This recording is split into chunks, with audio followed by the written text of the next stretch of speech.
Hello, welcome to Spotlight, the creative spark in your Hop-Tune lantern. Spotlight, brought to you by the Isle of Man Arts Council.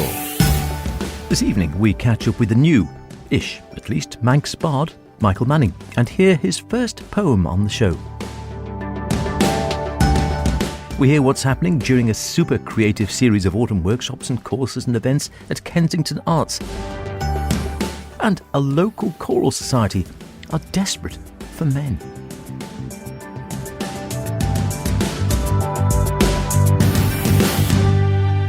As always, do get in touch with any creative artistic endeavours you may be involved in, planning, hoping to create, or would really like to put into the spotlight. Be they poetic, visual, theatrical, musical, literary, ceramics, mime. The list goes on. Email me spotlight@manxradio.com. No, please do. I'd like to hear from you. Or howardkane@manxradio.com, even if it's just to say hello. So, a new Manx Bard was installed. Do you install a bard? Declare one? I don't know. Anyway, it was earlier this year. The new bard took over from the irrepressible Owen Atkinson, who remains a bard, of course, not just the current one for the island. And whilst it's taken a while, as he's been super busy, I'm glad to say we have now tempted the new bard into the Spotlight studio for a chat. And here he is. So I'm Michael Manning and I'm the current Manx Bard. Is this something, I mean, obviously the bards have been around, are you the 7th, the 8th, I'm trying to think now? I'm number 8. Number 8, so it's been around for a while. Is it something you'd aspired to for a time, or just a whim you thought, you know what, I'll have a go this year? It was much more of a whim. So it's one of those positions that I've been sort of very vaguely aware of over the past few years, but have never really sort of looked deeper into or engaged. And I had heard that they were looking still for applications earlier on in the summer, had an idea for a poem and thought, why not? That'll be a bit of a laugh, I'll give that a go, and then was absolutely floored to be selected. So it's all been a great surprise. And have you had common themes which you've liked to explore in your work over the years, when you've been, even if you've just been writing for yourself? Yes, I think I think poetry is quite an emotional thing for me, and so often it's when I'm trying to kind of explore emotions. In particularly, I've been inspired and challenged over the years in terms of kind of issues of social injustice. I've spent a lot of my time working on the island with people who are homeless and some of the problems that they've had, and mental ill health and all those kind of things. And that's kind of challenged my approach to people and life and things like that. And I think poetry's been a helpful thing for me to sort of question some of those things and express those. And so is it something of a challenge for you then, if you take on or as you have taken on the bardic role for the next 12 months? It seems to me, certainly from talking to previous bards, that whilst on the one hand, clearly you have a free hand to write poetry on whatever you want and your favourite topics, equally you will be over the year that you're in chair, as it were, be expected or asked to write poems on all sorts of things. And I'm thinking, not long after you became the new bard, of course, Her Majesty died, and it was a case of, well, can you come up with a poem? Yes, and that was just a few weeks after I'd been a bard, so I was quite surprised by that, quite stunned by that. And I think, there's nothing like sort of deadlines and commissions and questions to kind of force a bit of creativity in that sense. I think I've got it's a lovely opportunity to explore things that I wouldn't have naturally gone on to explore or to write about otherwise. And I think that's one of the great things about this position, is that it opens up, it just opens up a new landscape for people, I think, and allows us to explore poetry that maybe we wouldn't have naturally done. And so I think I'm looking forward to doing more of that over the years and over the year. So it'll be interesting.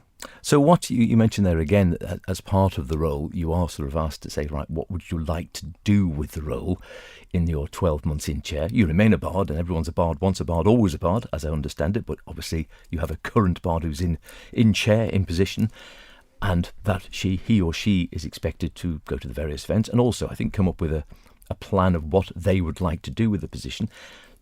What sort of ideas did you put forward, or how do you see yourself, exploring the role and using the role whilst you're in position or in chair?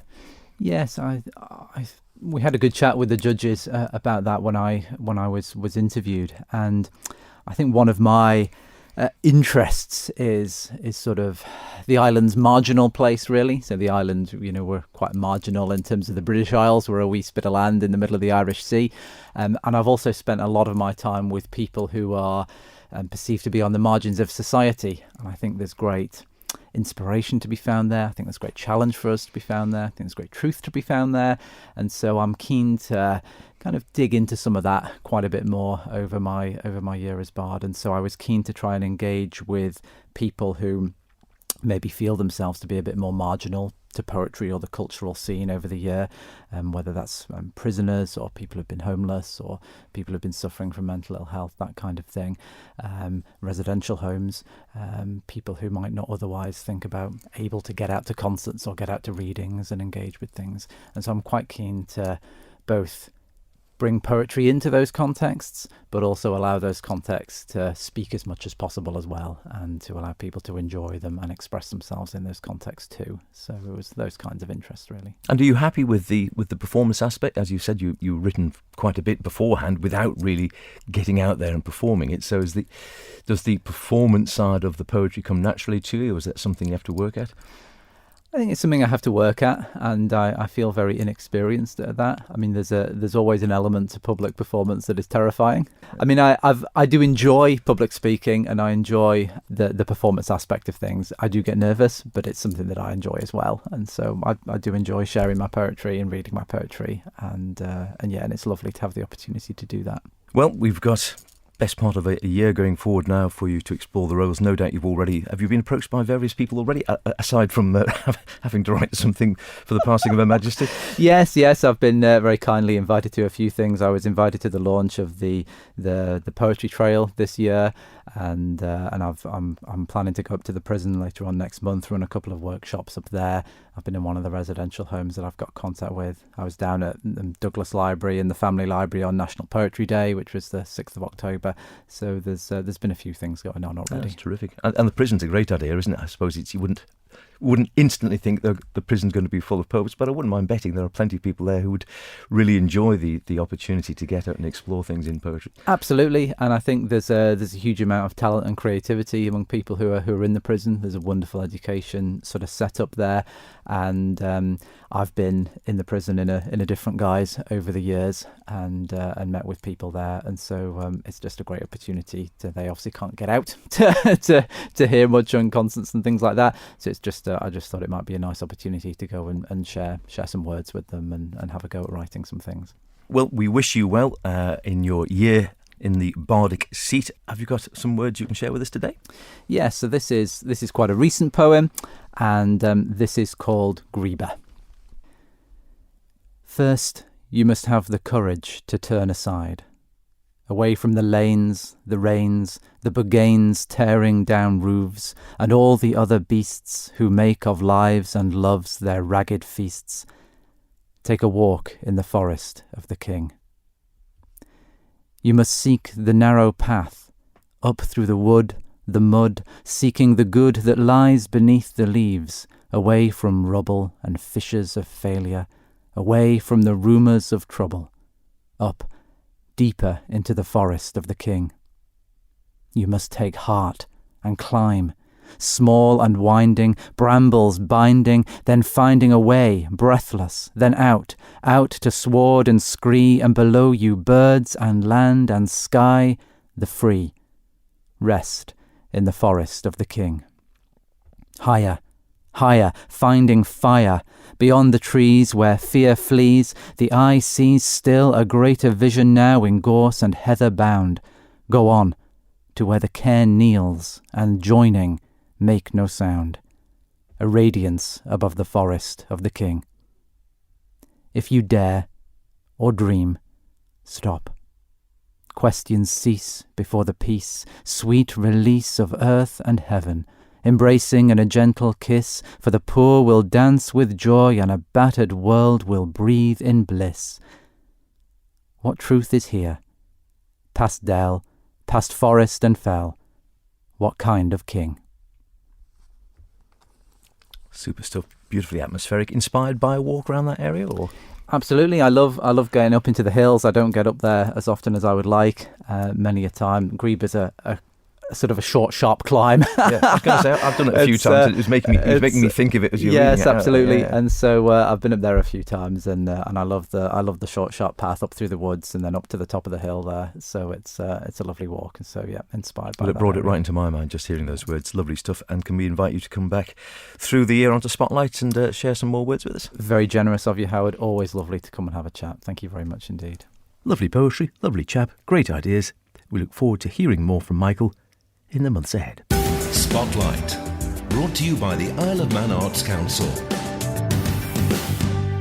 Now, activities down at Kensington Arts are no stranger to this show. It's another great creative hub for young people with an amazing track record of helping to shape the stars of the future. And as we head into the darker months of the year, it certainly doesn't get any quieter there.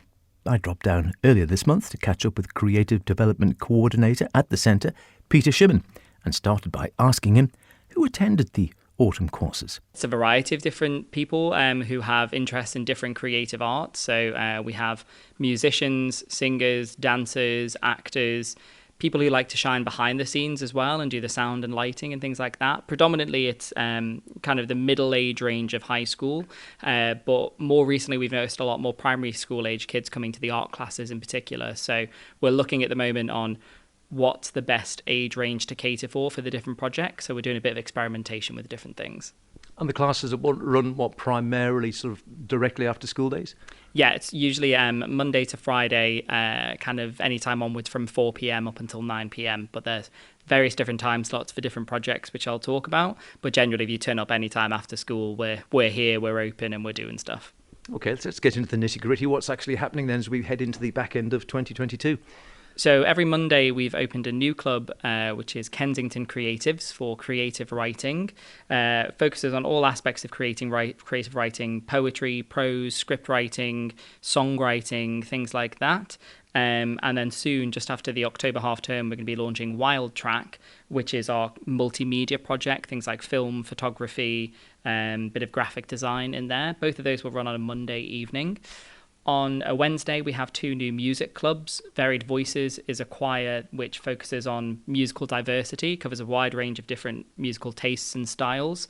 And Junk Jam, which is quite exciting, is a percussion group where you use household items and unconventional instruments to make music. It's a little bit like Stomp, if you've ever heard of Stomp. Oh, I've seen it. Fantastic. Yeah, I've got lots of plastic buckets stored up in my office that we're going to use to bang and make music. So that's quite cool. New drama classes run on a Thursday evening. Drop-in drama is aimed at the kind of younger ones, the younger stars in the making, looking to dip their toe into the world of acting for the first time. Whereas drama school preparation is our club for the more kind of committed young performers, and we want to help build their confidence and develop their audition skills to help them prepare for the drama school application process. So the tutor who's leading that, Louise Beckett, was previously head of voice and acting at Central School of Speech and Drama and Arts Educational School. So very, very experienced lady, wants to pass on her abilities and her experience to those young people who are looking to take that next step into a professional career in acting. Sophie Lindham, who is the arts graduates intern, who you'll be familiar with, she runs a regular dance class on a Wednesday and a Friday. Can You Dance? It's K-A, Can You Dance? Yeah. The answer's no in my case. And for me as well. But she offers kind of dance education, various different styles, contemporary, lyrical, commercial, jazz, other styles that I'm not very familiar with, but it's suitable for all age groups. We've got a junior class and a senior class to allow all abilities to get involved. And then returning projects, which we've had already at Kensington Arts, includes Art Tank, where we are now, which is an after-school art group focused on collaborative projects across all different types of design and visual art. That's on a Tuesday and a Thursday. And Tech Crew is where young people can gain experience in sound, lighting, and stage management, which also runs on a Tuesday evening. Soundcheck, which you'll have heard of, is the music project that promotes young musicians across the island. You can come down and use our practice rooms and our equipment, learn instruments, create bands, and prepare for gigs. So that we do a drop-in session on a Tuesday that anyone can come to. On a Wednesday is our adult session, so it's for 18 plus. And then on Thursday, we do private mentoring if you want to learn guitar, bass, drums on a more like one-to-one basis, or as a band, you want to come in and have some kind of mentorship. We do that as like a separate program. And then finally, National Theatre Connections returns this month. Our auditions are on the 11th and the 21st of October. Every year, the National Theatre commissions 10 new plays for young people to get involved in. It's commissioned by the National Theatre and brings together kind of the world-leading theatre playwriters with the young stars of tomorrow. So we're holding those workshops. It's with David Dawson, who directed for us last year. We had a huge amount of success last year going over to perform in York in the UK. Yep. And then we were also chosen in the top 10 to perform at the National Theatre in London. So I'm anticipating that one to be quite a popular one. Do we know what the work they'll be working on for this coming year is yet, or not? Is that yet to be decided? Yes, we've had the play selected. So we're doing a show called Innocent Creatures by Leo Butler. It's quite different from Hunt, which we did last year, which was more naturalistic. This is a kind of sci-fi, futuristic, dystopian future where people are robots and kind of following their journey through it. It's going to be a different one, very interesting, and probably have some interesting technical elements as well. It's fantastic, the success stories that come out of Kensington just in the past couple of years. You know, you've got Joe Locke, who came to our Connections program and has now been a star in Netflix's Heartstopper. Dan Ansara, who was in our Connections show last year, has just picked up a top London agent and is hopefully looking at a career in film, TV and acting. And Eva Petrova is the Manx Youth Bard as well. So really proud of everyone for being throwing themselves into it and kind of having these accolades come towards them. And yeah, lots of them have gone on to great things. We've got someone from National Theatre Connections who did the backstage side of things, has just applied for an applied theatre course at LIPA. So we like to try and help those people with a bit of guidance. I go into the schools and do careers assemblies and talk about a career in the arts. But as we both know, there's no kind of straight line into making this your vocation. So if we can give people that introduction to the arts and then help them to grow, that's a big win for us. Indeed, and it's an amazing range, just the ones you've been rattling about there. There really is something for everyone, like I said, from backstage, front stage and side of stage as well in many ways. The $1 million question, and if people are listening to this and thinking any or all of this sounds quite attractive, they'd like to find out more, they'd like to drop in, they'd like to sign up, how do they actually go about all that? Yeah, so you can find out more about the projects, including kind of the general age ranges for each project and the actual session times when they run each week, is on our newly launched website, which is kensingtonarts.im, or you can contact our email address, kensingtonarts@gov.im.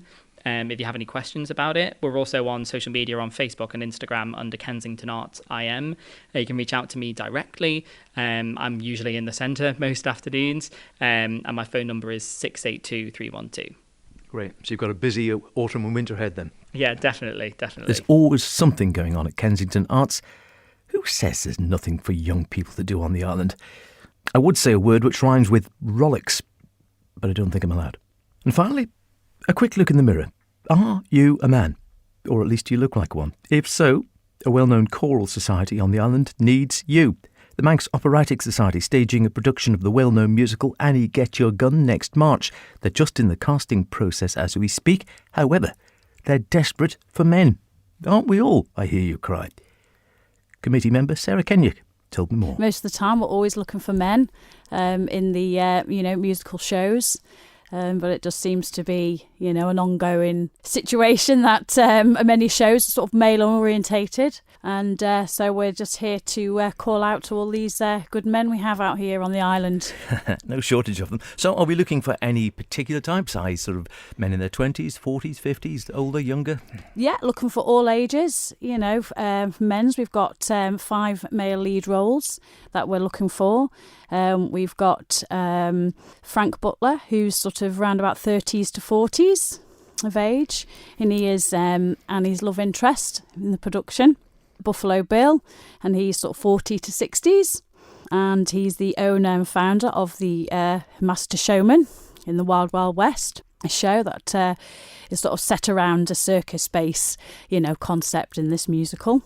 We're also looking for Chief Sitting Bull, which is his age range is 40 to 50s. That sounds a good part. I like that idea. Yes, it's sort of like a bit of Annie's protector in this production. He comes along and he has a lot of love for Annie. although he does sort of have a little bit of a rivalry with Buffalo Bill on that.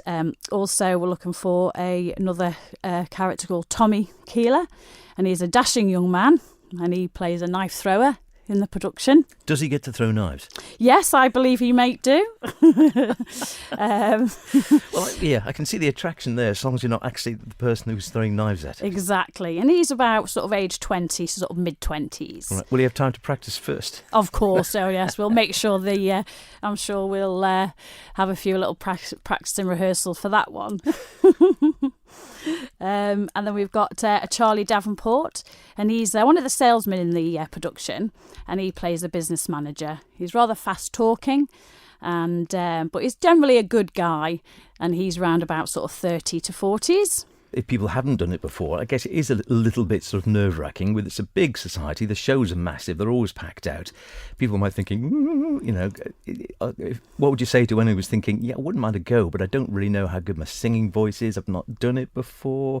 Are they okay to pitch up? Or? Yeah, exactly. I mean, we have fantastic, production team. We've got, brilliant MD, we've got pianists, we've got great support, we've got a wonderful director. So, everything is done professional for them. They've got lots of time to practice. If they want to do extra practices, they can do. If they want to feel a bit more confident, they get help with their range to see what suits them. And obviously, with a cast, it's if the right person fits, and that's all we want really, and just have a little bit of confidence, and it does make you feel good. So what are the actual dates then? So you're looking to, presumably rehearsals will be starting very shortly, and the show itself is going to be next February, March, is it? Yes, that's right. Yes, it's just going to look at, it's going to be on for a week. So we're just sort of like clarifying, the matinee options at the moment. And casting, it is being cast as we speak, or the casting process is underway, as it were? Yeah, we've just put on our little advertising on our the Manx Operatic Society site on Facebook and Instagram. The auditions are on the 1st and the 2nd of November. So anyone that wishes to audition for a lead role, or any members that wish to come for the ensemble, those are the audition dates at 7:15 down at the Manx Operatic Hall, which is on Finch Road, which is underneath the Old Friends. Lots of good songs, including, No Business Like Show Business. Oh, yeah. Yeah, that's right. Yeah. That's great. Anything I Can Do, I Can Do Better. That's it. It's a great song, that, isn't it? They have another song is Doing What Comes Naturally. That's it. And They Say It's Wonderful. And many, many more, songs, within that. People are listening and thinking, you know what, I might have a crack, even if it's just in the ensemble, if they're not wanting to go for a main part. How do they go about it? Yeah, so basically they can, if they want their interest, if they need to, if they sort of think, oh, do you know what it is for me? If they just want to just get a little bit more information, if you can please send, an email to register your interest to the Manx Ops Auditions at gmail.com, and you'll get all the character information. You'll get your music for each character. We rehearse a Tuesday and a Thursday down the Manx Operatic Hall. If you just want to pop down and have a chat with us, we're all really friendly bunch. And go from there. You're welcome to stay and have a sing, see what it's all about. Lots. Come and meet us. It's a great social thing as well, for everyone to meet all different types of people.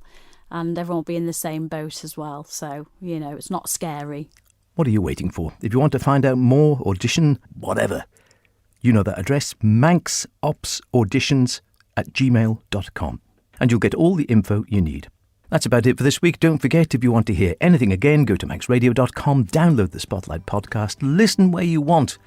Why not be antisocial, pop your headphones in and listen the next time you're in the pub? Just a thought. We'll be back, same time, same place, next week. Drop me a line with any artistic thoughts or ideas. Stay creative, and I'll see you then. Cheerio.